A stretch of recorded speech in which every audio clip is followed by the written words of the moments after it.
دعائیں معجزوں کے لیے بنائی گئی ہیں۔ دعائیں تمہیں قبولیت کی دلیل دینے کے لیے بنائی گئی ہیں۔ دعائیں اللہ کی نا کو ہاں میں بدلنے کے لیے بنائی گئی ہیں۔ دعائیں ناممکن سے ممکن کے وسیلے نکالنے کے لیے بنائی گئی ہیں۔ جو نصیب میں نہیں، دعائیں ان لا حاصل چیزوں کے لیے بنائی گئی ہیں۔ نصیب کا لکھا ہوا تو دعاؤں کے بغیر بھی مل جاتا ہے، اس لیے تب بھی مانگو جب ملنے کا کوئی بھی ذریعہ نظر نہ آئے۔ دعائیں اللہ نے کن سے نوازنے کے لیے بنائی ہیں، کیونکہ دعائیں اللہ نے اپنے لکھے ہوئے نصیب سے بھی معتبر بنائی ہیں۔ جب تم یوں روئے تھے، جب تم نے اللہ کو درد سنایا تھا، وہ کس انداز سے تم کو مضبوط کرتا ہے۔ جب سمجھو گے تب الحمدللہ کہو گے۔ جب تمہارے آنسو کے بدلے تمہارا اللہ تم کو سکون دے گا، جب وہ کن کہہ کر معجزہ کر دکھائے گا، تب تم الحمدللہ کہو گے۔ جب تم اللہ کے سامنے دعا کے لیے ہاتھ اٹھاتے ہو، وہ کتنے پیار سے تمہاری دعا سنتا ہے، یہ محسوس کرو گے تو الحمدللہ کہو گے۔ جب تم سوچتے ہو مجھے کوئی یاد نہیں کرتا، میں اسے دل سے یاد کرتا ہوں، سمجھ جاؤ گے تو الحمدللہ کہو گے۔ ابھی صبر مشکل لگ رہا ہے، جب اللہ کا صابرین کے لیے انعام اور ساتھ سمجھ جاؤ گے تو الحمدللہ کہو گے۔ وہ دعا جس کے لیے تہجد پڑھا کرتے ہو، وہ دعا جس کا سوچ کر بھی دل بے چین ہو جاتا ہے، جب اس کو پورا ہوتے دیکھو گے تب الحمدللہ کہو گے۔ اللہ جو تمہارا دل اب تک نہیں بدل رہا، ممکن ہے تمہارے صبر کو دیکھ کر تمہارے نصیب کو بدلنے کا فیصلہ کر چکا ہو۔ ہار مت مانو، کیونکہ تمہارا تہجد کا معجزہ ان قریب ہوگا۔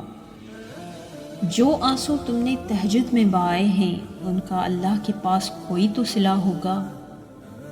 جن ہاتھوں کو تم نے دعا میں اٹھا رکھا ہے، ان ہاتھوں میں ایک دن وہ سب ہوگا جس کے لیے تم اللہ کے سامنے گڑ گڑاتے ہو، اور اللہ سن لیتا ہے ان کہی دعائیں بھی۔ پھر کیسے نہ سنے گا وہ دعائیں جو تم نے رو کر مانگی ہیں۔ اللہ جہاں سے چاہے نصیب پلٹ دے، اس کی قدرت تمہاری سمجھ سے باہر ہے۔ کیا یہ معجزہ نہیں کہ رات کی تاریکی میں اللہ نے تمہیں تہجد کی لگن لگائی ہے؟ اللہ اپنی مدد خاص انہی لمحوں میں بھیجتا ہے جو تمہیں مایوس کیے ہوتے ہیں۔ اللہ تمہاری زبان کو مانگنے کی ہمت تب دیتا ہے جب وہ تمہاری دعاؤں پر راضی ہونا چاہتا ہے۔ اللہ جن سے پیار کرتا ہے انہی کو مشکلات کے راستے پر ڈالتا ہے، تاکہ بعد میں انہی آنسوؤں اور اسی تڑپے ہوئے دل کو سکون بن سکے۔ معجزے ہوں گے جب تم اپنی دعاؤں کے ساتھ ساتھ اللہ پر بھی یقین رکھو گے۔ جن دعاؤں کی ابتدا تہجد سے ہو جائے، ان دعاؤں کی تعبیر بڑی کمال کی ہوتی ہے۔ صبر کی انتہا تم نے کرنی ہے، معجزوں کی انتہا اللہ کرے گا۔ جن دعاؤں کو اللہ دل کے قریب رکھتا ہے، انہیں نصیب کا حصہ بننے سے کوئی نہیں روک سکتا۔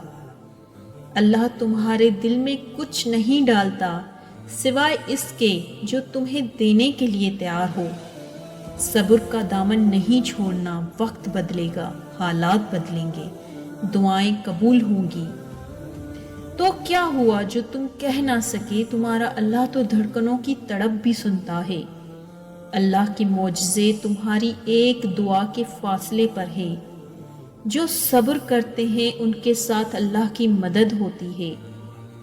ہو سکتا ہے اللہ نے تمہیں ہر طرف سے اکیلا کر کے خود سے دوستی کا موقع دیا ہو۔ بہترین سے نوازے بغیر وہ کبھی بھی اپنے بندے کے صبر کا احسان نہیں رکھتا۔ ہمیں نصیب نہیں بدلنا، ہمیں اپنے یقین کو ام الیقین کرنا ہے۔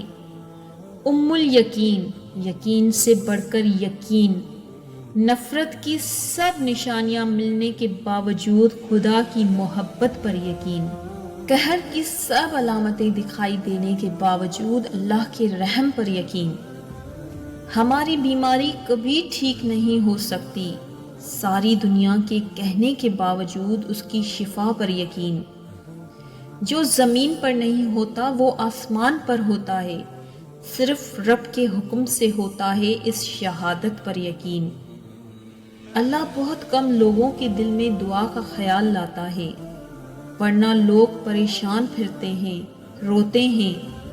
اگر آپ کے دل میں اللہ نے دعا کا خیال ڈالا ہے تو یقین رکھیں کہ دعا بھی جلد قبول ہوگی، کیونکہ آپ کا شمار ان خاص لوگوں میں ہوا ہے جس کو اللہ نے اپنے پاس آنے کے لیے چنا ہے۔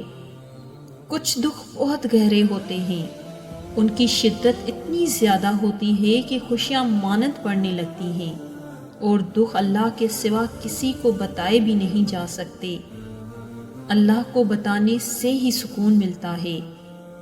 وہی ہے جو تسلی دیتا ہے، وہی کہتا ہے کہ تم غم نہ کرو، میں تمہارے ساتھ ہوں۔ آپ جتنا جتنا اللہ کے مانتے جاتے ہیں، آپ کی زندگی میں اتنا ہی سکون آتا جاتا ہے، آپ کا دل اتنا ہی مطمئن ہوتا جاتا ہے۔ اس کا مطلب یہ نہیں کہ آپ کی زندگی میں کوئی پریشانی، کوئی مشکل باقی نہیں رہتی، بلکہ وہ مشکلیں، وہ پریشانیاں ساتھ ہوتے ہوئے بھی آپ مطمئن ہوتے ہیں۔ وہ اللہ کی نظر میں ہونے کا احساس، وہ آپ کے دل کو پرسکون رکھتا ہے۔ باہر کے ماحول، مشکلیں اور آزمائشیں بھی اس دل کے سکون کو نہیں چھین سکتی۔ یہ نصیب ہو جانا بڑی نعمت ہے، اور مومن کے پاس تو ایک ایسی نعمت ہوتی ہے جو اسے کبھی مایوس نہیں ہونے دیتی، وہ ہے رب پر ایمان کی رحمت کہ میرا رب ہے نا، وہ تو مردہ میں سے زندہ نکال دیتا ہے، وہ تو پتھر میں سے پانی نکال دیتا ہے، تو کیا وہ رب ان مشکل حالات سے خیر نہیں نکالے گا؟ اپنے اللہ کے قریب رہا کرو، اس سے جب دور ہونے لگو تو دعا مانگا کرو کہ یا اللہ کبھی خود سے دور مت کرنا مجھے۔ اللہ سے محبت اس لیے نہیں کی جاتی کہ ہمیں اس کی ضرورت ہے، ضرورت نہیں، حصہ ہے۔ اللہ زندگی کا حصہ ہے، زندگی کا مقصد ہے، آغاز بھی اللہ ہے اور اختتام بھی اللہ۔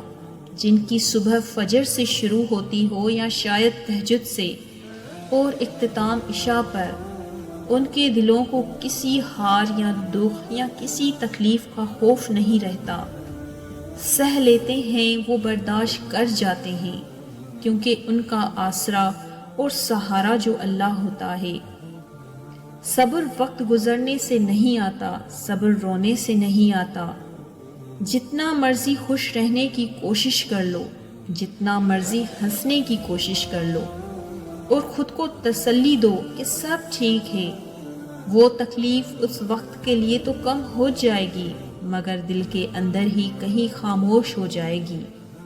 صبر تب آتا ہے جب صبر دل سے کیا جاتا ہے، مجبوری سمجھ کر نہیں، فرض سمجھ کر۔ صبر تب آتا ہے جب تم خود کو یہ سمجھا لیتے ہو کہ اسی میں اللہ کی رضا ہے۔ تم صبر اللہ کے لیے کرو، اور اللہ تمہارے صبر سے تمہارے ہی غم دور کرے گا۔ دن گزرتے ہوئے وقت کا اندازہ نہیں ہوتا، مگر درد گزرتے ہوئے لگتا ہے جسے وقت گزر ہی نہیں رہا۔ کیونکہ صبر کرنا مشکل ہے، مگر صبر کرتے کرتے اللہ تعالیٰ صبر کرنا سکھا دیتے ہیں۔ صبر کرنے کا یہ مطلب نہیں کہ ہم رو نہیں سکتے، ہم اداس نہیں ہو سکتے، ہم پریشان نہیں ہو سکتے، نہیں، صبر خود ان دلوں میں گھر بنا لیتا ہے جہاں صبر کرنے کی چاہ ہوتی ہے، جہاں اللہ کو راضی کرنے کی خواہش ہوتی ہے۔ اور پھر آج کل کرتے ہوئے دن بھی گزر جاتے ہیں اور درد بھی۔ اللہ نے کبھی نہیں کہا کہ بار بار کیوں آ جاتے ہو، اور لوگ ہیں کہ کہنے سے بھی نہیں ڈرتے چھوڑ دیتے ہیں، رول دیتے ہیں، اپنے لفظوں سے دلوں کو توڑ دیتے ہیں۔ جب کوئی دعا قبول ہونے میں وقت لیتی ہے تو تمہیں لگتا ہے کہ بس اب کہانی ختم ہو گئی، اور پھر انسان وہ دعا مانگنا ہی چھوڑ دیتا ہے، مگر شاید کہانی تو وہیں سے شروع ہوتی ہے، اللہ اور انسان کی کہانی۔ جب انسان بے بس ہو، مجبور ہو کر اللہ سے اپنی دعاؤں کا نام نہیں لیتا، بلکہ اللہ سے اپنے بیمار دل کو ٹھیک کرنے کی دوا مانگتا ہے، جو جتنی کوشش کرتا ہے اللہ اسے اپنے سے نوازتا ہے، اور انسان سمجھتا ہے کہ یہی اس کا نصیب ہے۔ انسان کا کام کوشش کرنا ہے، اور کوشش کے بعد دعا کرنا، اس کے بعد سب خدا پر چھوڑ دینا اور اللہ کے کاموں پر یقین رکھنا۔ کچھ باتیں صرف ہماری اور اللہ کے درمیان ہوتی ہیں، جنہیں کوئی نہیں سمجھ سکتا، جو لبوں پر کبھی نہیں آتی، جو صرف دل میں رہتی ہیں، اور جنہیں الفاظ میں ترتیب نہیں دینا پڑتا۔ زمین پر بیٹھے ہوئے ہم چپ چاپ بولتے ہیں، اور عرش پر بیٹھا وہ خداوند کریم سنتا جاتا ہے۔ اللہ کے سامنے جتنا چاہے رو لیں، وہ بیزار نہیں ہوتا۔ وہ نہیں کہتا کہ تمہاری تو عادت ہے رونے کی چھوٹی چھوٹی باتوں پر، بلکہ اللہ کے سامنے رونے سے بہت سکون ملتا ہے، دل کا سارا بوجھ اتر جاتا ہے۔ وہ رب بڑا قدردان ہے ان آنسوؤں کا، اسے احساس ہے اپنے بندے کے دکھ کا۔ وہ موقع دیتا ہے بندے کو اپنے سامنے کھل کر رونے کا، تاکہ دل کا سارا غبار نکل جائے، دل صاف ہو جائے، اور پھر وہ اس شفاف اور حساس دل کو سکون سے بھر دیتا ہے۔ کبھی کبھی میں یہ سوچ کر حیران رہ جاتی ہوں کہ اللہ انسان سے کتنی محبت کرتا ہے۔ اللہ ہمیں بناتا ہے، بہترین صورتوں سے نوازتا ہے، ہماری آنکھوں، بالوں اور چہرے کو، رنگ کو بالکل توازن سے اور پرفیکشن سے بنایا ہے، ہمیں رزق عطا کرتا ہے۔ اللہ جو ہمارے چلنے والی ایک ایک سانس کو کنٹرول کرتا ہے، ہمارے گناہوں کو ڈھانپ کر رکھتا ہے۔ اللہ چاہے تو ہمارے گناہوں پہ ناراض ہو کر سب کے سامنے لے آئے، ہمیں دنیا میں سب کے سامنے بے پردہ کر دے، مگر اللہ جو ہر چیز پر قدرت رکھتا ہے، مگر ہمارے گناہوں کو ڈھانپ کر رکھتا ہے۔ پتہ ہے کیوں؟ جو راستے اللہ تعالیٰ سے جڑتے ہیں وہ بہترین ہو جاتے ہیں۔ اللہ تعالیٰ کی طرف جانے والا ہر راستہ دل کو سکون بخشتا ہے، اس سے محسوس ہوتا ہے اکیلے ہونے کے باوجود بھی کوئی ساتھ ہے۔ انسان کی تمنا نہیں ہے کیونکہ اللہ ساتھ ہے، کوئی چھوڑ دے تو تب بھی دل تشکر میں ڈوبتا چلا جاتا ہے۔ ہم مصلحت سمجھ کر شکوے کے انبار نہیں لگاتے، وہ رحمان ہے، اس سے جڑنے والے غنی ہوتے ہیں، جو اس سے جڑتا ہے وہ اس کے دل میں ہمیشہ کے لیے بس جاتا ہے۔ زندگی کے چاروں اطراف میں محبت الہی ہوتی ہے، اور آج ہم نے سب کچھ اس دنیا کو ہی سمجھ لیا ہے، اور اس دنیا کو جنت بنانے کے پیچھے لگے ہوئے ہیں۔ ہر کوئی چاہتا ہے کہ یہاں میری ہر خواہش پوری ہو، جبکہ ایسا ممکن ہی نہیں، کیونکہ بنانے والے نے ہی اس دنیا کو دھوکے کا گھر کہا ہے۔ پھر کیوں آج ہم اس دھوکے کے چکر میں آ کر اللہ کے حکموں کو توڑ رہے ہیں؟ اپنی زندگی کو اللہ کے حکم کے مطابق گزارنا سیکھو، تاکہ اس دنیا میں بھی اور مرنے کے بعد ملنے والی زندگی بھی سکون سے گزار سکیں۔ یقین مانو، نافرمانی والی زندگی میں کوئی سکون نہیں۔